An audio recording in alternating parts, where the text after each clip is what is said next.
И здравейте хора, това е моят нов отбор, защото преди имах FC Mobile, но изтрих играта, защото не я цъках. И така, това е моят отбор. И както виждате, това е много рядка карта. Хамшик.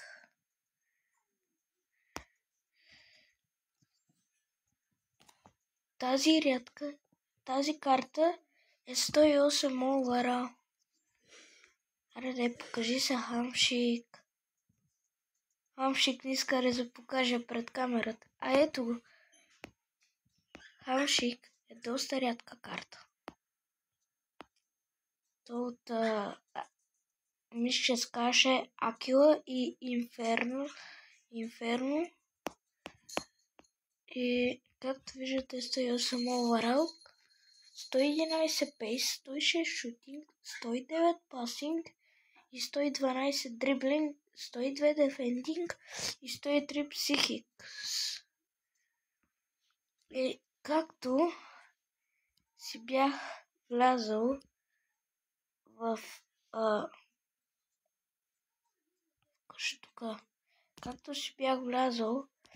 стора, бях влязал тук и бях купил ето този пакет. Буквално на мен ми се падна и тая карта.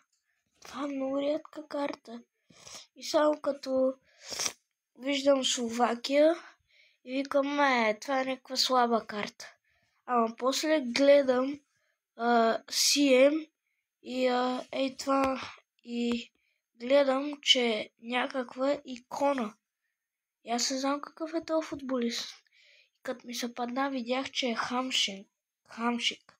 Той Ванко си го беше купил, аз го пакнах. И тук само може да купиме. Тук да видим дали може да ни се купи, да ни се падне нещо хубаво. Ма със сигурност няма да ни се падне 109. 93.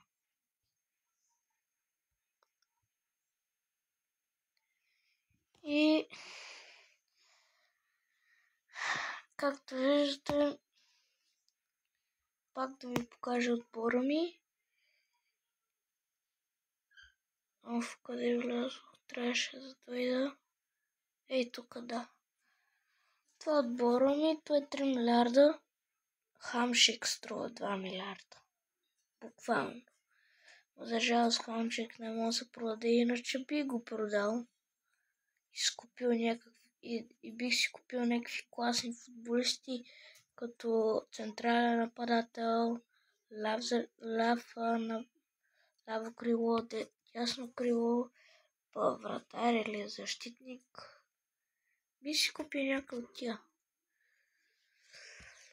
И хора, ако ви е харесало, оставете лайк на видеото, коментирайте колко е вашия overall на отбора ви и се абонирайте за канала и ще ви кажа чао!